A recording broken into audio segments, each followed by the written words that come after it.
Hello everybody, this is Zoe from No Safer Place, and today I'm going to be doing something a little bit different I've not done before, and that is an interview with an author. So I will be asking the questions and they will be answering them. We're just not doing it in the same room. So today I am on the blog tour for the most amazing book, and that is Arrowheart by Rebecca Skye. Notice the lipstick match to the book. But I'm not going to say too much about this book because one of the questions is Rebecca explaining the book herself, and I think she can do it a lot better than I can. So let's get on with the interview. Hi Rebecca, thank you so much for agreeing to be on my channel as part of your blog tour for Arrowheart. Now, can you introduce yourself and tell us a little bit more about your new book? Hi Zoe, hi everybody who watches No Safer Place. I'm Rebecca Skye, and I'm so stoked to be here today talking with you guys about my debut novel, Arrowheart, that is out this week, June 14th, with Hotter Children's Books. Arrowheart is about the descendants of Greek god Eros, who have the ability to take the will of anybody they kiss, and my main character, Rachel, being a hopeless romantic, really struggles with that power because, of course, she doesn't want to force somebody to love her. She wants them to love her because they choose to. Also, if you happen to be hearing snoring right now, that is not coming from me. That is coming from this guy. Say hi, Winston. Your book is amazing and you've summed it up perfectly. It is just incredible and I would definitely recommend you all read it. Question 2 is, what's next for the Love Curse series? Can you give any teasers? Oh gosh, teasers. I don't know what I'm allowed to tell you, and I kind of don't want to give you teasers because I don't want you guys to hate me, which in itself is kind of a teaser. Let me just say this. Nothing is as it seems. I'm introducing a couple new gods who you won't see coming, and some fan favorites in Greek mythology, and book 2 is much darker than book 1. Wahaha.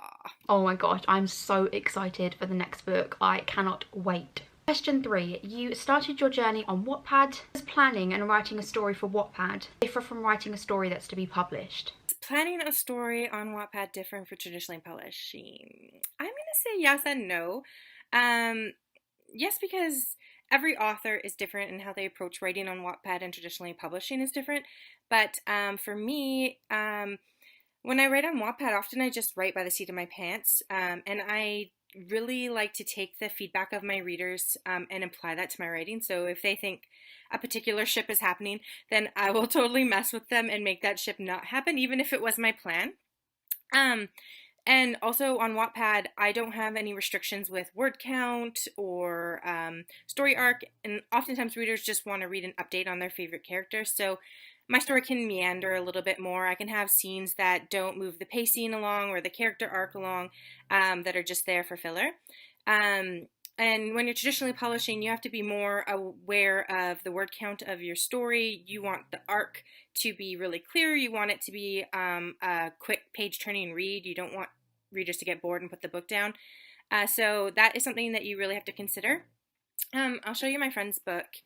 Her name is Lindsay Summers. So she wrote this on Wattpad, and the Wattpad version, I believe, is 150,000 words, but the published version is 50,000 words. So you see how much extra was trimmed that wasn't needed in the book version, and that you can just have. So is there a plus and minus to both? I think that there's really great reasons to do either or. Like for me, holding my book was like a dream come true, and that's not something that I can do on Wattpad. However, on Wattpad, I have the opportunity to see in my readers' responses as they're reading my work. So as they read through chapters and they're commenting on certain things, I get to follow that journey with them. That's not something that you get to do necessarily with traditionally published, unless you're really lucky and a reader like tweets their reading experience or something, but that's not common. So there's definitely a lot of things you can do and play with on Wattpad, but there's something to be said about a really clean, clear read in the traditionally published world. Question 4. As a fellow spoonie, I would love to know how you work through your chronic illness and if you had any tips or tricks. I know lots of my subscribers are fellow spoonies too, so I think this kind of information would really help.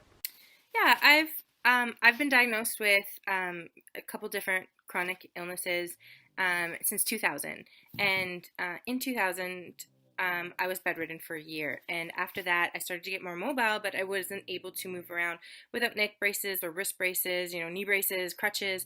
It was a really difficult time for me. And I eventually decided that I wouldn't let pain dictate whether or not I could do what I loved. And one of the things I loved is writing. So I had to find creative ways to deal with my pain. And I can't sit still for long periods of time because my joints seize up. And I'm often always in pain anyways.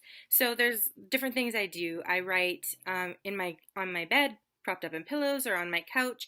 And I have these really cool lap desks that I got. I stole one from my grandma. Actually, let me see if I can show you. Here is one. So this is like from the 70s or something. It's corduroy and really tacky. But actually, I've seen some at Chapters, which is a big Canadian brand chain of bookstores. So I'm sure they would have some in any major bookstore. But they're really handy because you can just move them around everywhere. They help your laptop stay sturdy. And so that's one thing I do. Definitely, I make sure I have ergonomic keypads and wrist braces and wrist rests. But sometimes that's not even enough. Sometimes my pain is too high and I'm in a position like on a deadline or something where I can't just listen to my body and take a break. Sometimes I have to push through that.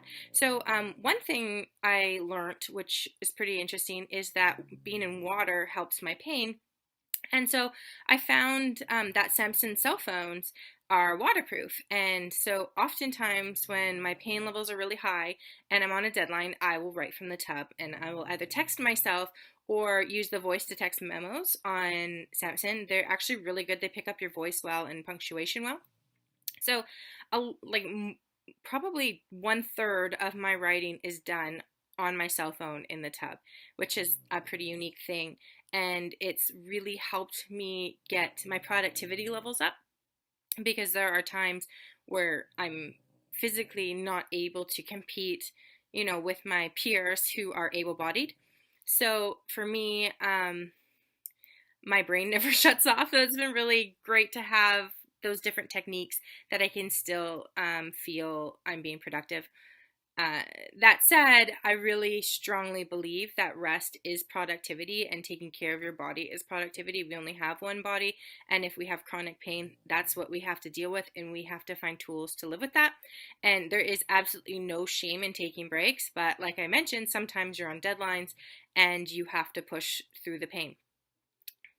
And actually, if you guys have any questions or you want to reach out to me outside of this to talk about stuff or get tips on voice to text memos and what works and what doesn't work, because I've tested them all, please hit me up. This is something that's obviously really dear to my heart, and I would love to talk to fellow Spoonies who are authors about ways to help them, get their books done, push past the pain, or work around the pain to get that done. Question 5. I know that you really enjoy travelling. What's been your favourite destination, and do you draw inspiration from the places that you visit?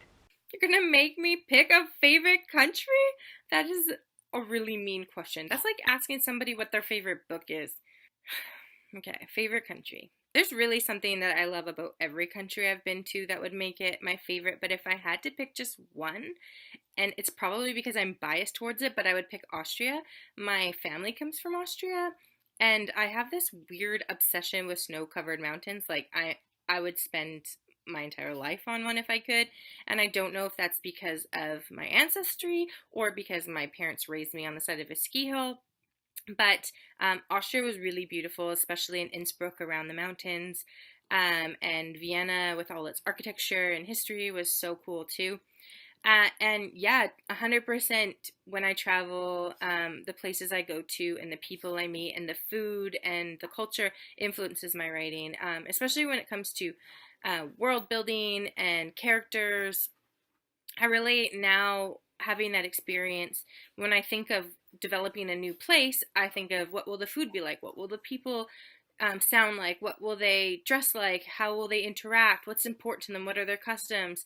What is their history? And how those things develop and create this beautiful picture that no other country is. So yeah, traveling is a really important part of my life, and I can't wait to do more.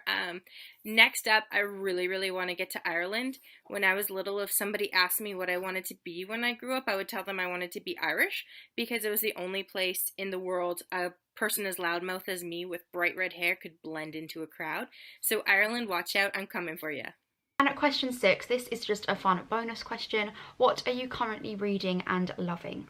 Okay, the novel I'm reading right now has hooked me, unlike any novel has hooked me in a very long time. Now, I should preface in saying that I'm actually a huge closet Star Trek nerd, like so much so that my ringtone on my phone is Star Trek. So when I find a sci-fi that's really good, I like super hook into it. And that's been the case for me with Ignite the Stars. It is such an awesome book. I can't even. It's basically a gender swapped Han Solo origin story, but more epic. And read it. Read it, and then hit me up so we can fangirl about this book together. It's so good. Thank you for watching this video, guys, and thank you to Team BKMRK for inviting me to be on the blog tour. I have had so much fun with Rebecca today. Thanks for having me on your channel. It's been so fun talking books and travel and spoony life with you. Yeah, I really, oh, what's this? Oh, I wrote a book. No, seriously, but honestly, thank you so much. You guys hit me up on Twitter anytime if you have a question. Zoe, you are awesome. What you're doing for the spooning community and the reading community is awesome. And I'm so thankful to be a part of your channel. And make sure you all go and check out the first book in the Love Curse series, Arrowheart by Rebecca Sky. I hope you all have enjoyed this video. Let me know what you'd like to see more of on my channel, and I hope to see you all again soon. Thank you. Bye.